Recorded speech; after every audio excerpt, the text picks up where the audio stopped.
So let's talk about changing a flat. So if you're out on the road and you're riding, you want to be confident knowing that you can get out there and change a flat on your bicycle. For some reason, I run into a bunch of different people on various group rides or at triathlon events, and in the midst of talking, they say, well, I don't know how to change a flat. What happens if I get out on the road and I can't change a flat? So my best answer for that is take some time to, one, learn how to change a flat, and two, take the time to practice it. Growing up, I had experience in the bike shop, so I was frequently changing flats and doing minor mechanic work on some of the bikes that came in. So I got a lot of good practice, but then I even would, go home and kind of time myself changing a flat, because if you're out on the road on a race, every minute that it takes you to change that flat, that's just every minute tacked on to your race time. So let's move forward and start with changing a flat.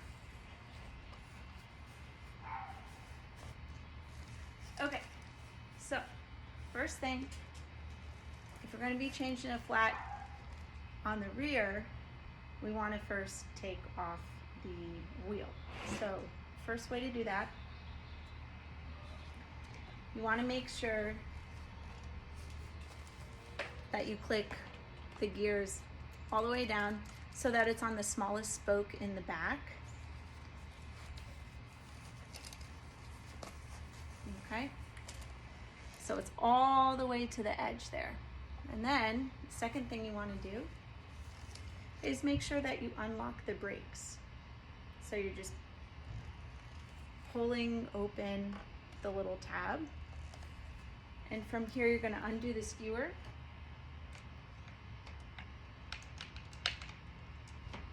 and then pull up on the seat and push down on the wheel, and it just pulls out. Okay, and then since you're going to be on the side of the road, you don't really have a bike stand, right? So you just need to gently lay down your bike in a safe space. Okay. So from here,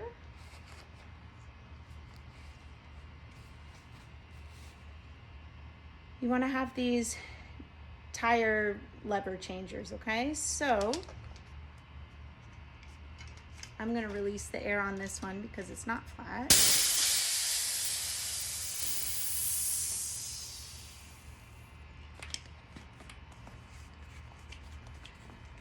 All right, first thing you do, you want to inspect the tire. When you're doing this, you want to see if there are any little holes. You want to see what happened when you had that flat, so that way you can change it appropriately. So look at the actual main portion of it, and then also look at the very inner parts here at the rim. All right. From here, take one of your levers, and then stick it underneath, pull to the side, and stick underneath there, and then start to push.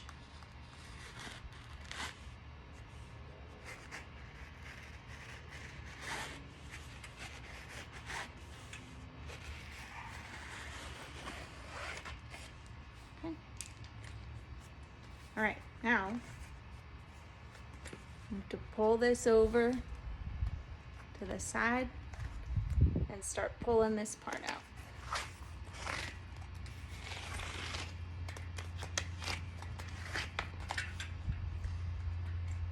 Pull it all the way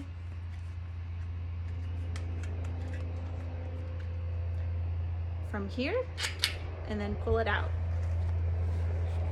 Now, we want to inspect it. Sometimes you can get a flat all the way at the top here that's more of a pinch flat. You just want to inspect the whole thing.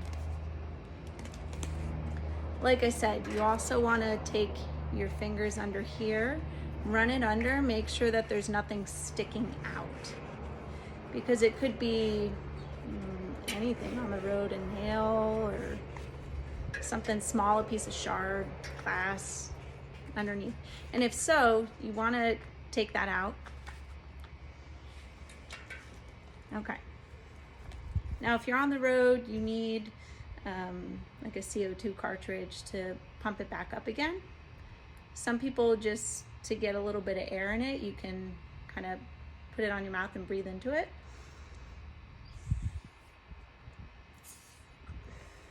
And then you can tap it down. So it gives it just a little bit of air. You can also see if there's any air seeping out of the tube, which that looks like it's about to go. Okay, so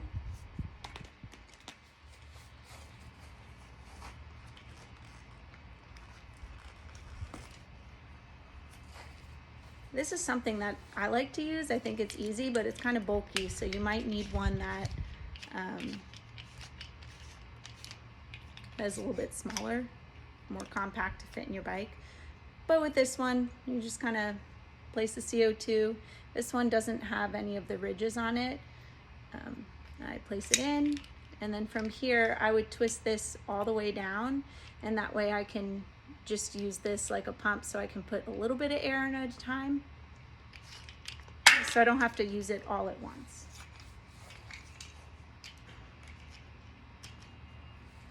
But for today, I'm just going to use a pump. Okay, so we put a little bit of air in this. That's going to help us get it back into the tire. Now from here, we're going to want to find the hole where this goes into first.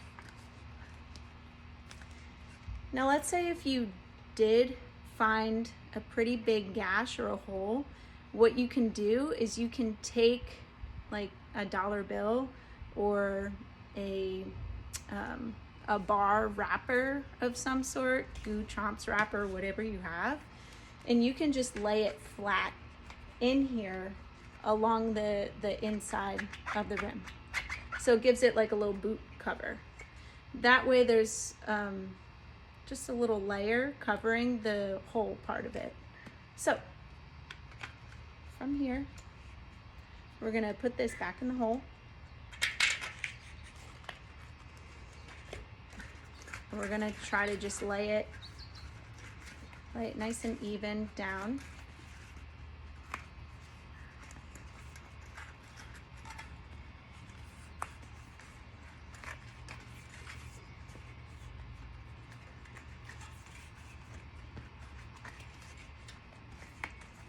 Okay, so what I'm doing here is I'm making sure that it's up and under the lip there.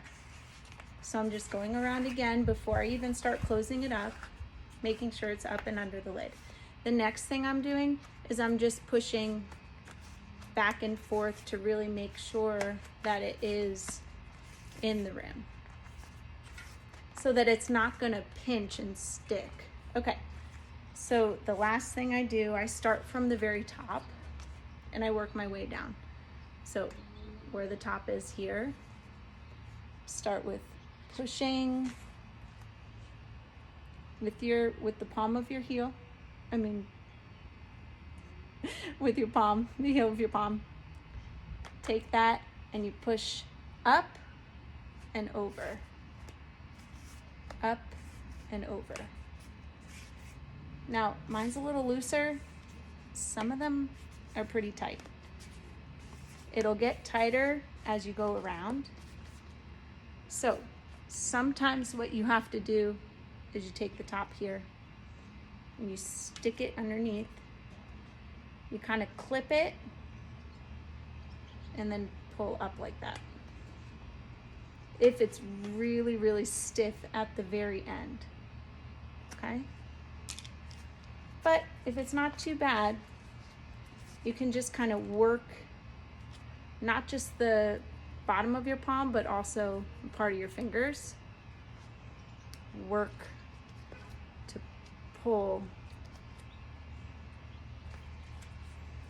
pull it forward, okay? And once you get it all the way around, then you want to recheck again. So make sure that it's all in there and you're not pinching anything. So I just go back and forth on each part. Make sure it's not getting stuck anywhere.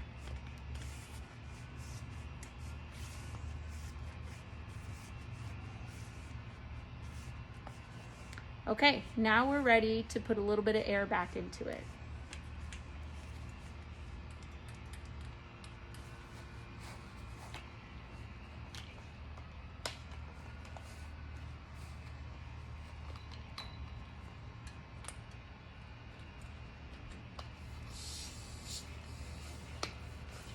So I'm gonna put about maybe 20 PSI in. So it really doesn't have that much. And I'm gonna recheck it again. Because once you put more air into it, you might have missed something and you might start pinching down on that. And then if you keep putting more and more air in it, it's just gonna become a pinch flat, and then you don't have anything, you know, left to change another flat with you. So you just want to be really careful about that.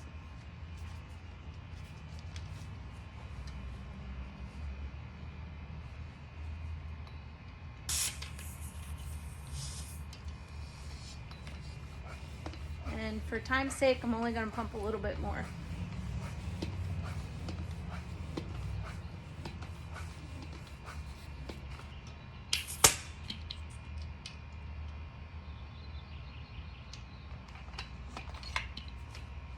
Okay, so now that we fixed the flat, now it's time to put it back on the bike.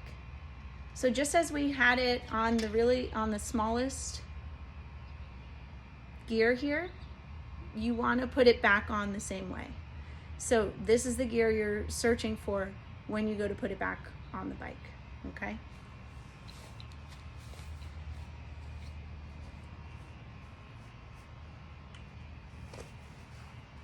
All right, here we go. So you try to line it up on the smallest gear here, okay?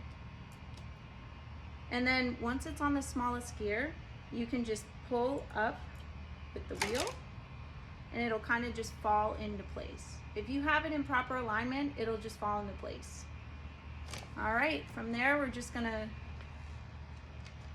tighten the skewers again.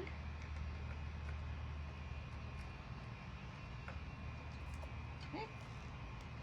And then from here, we're gonna put the brakes back on again. Give it a little bit of turning, and then you can start making it looser again. All right. And there we go. That's how to change a flat.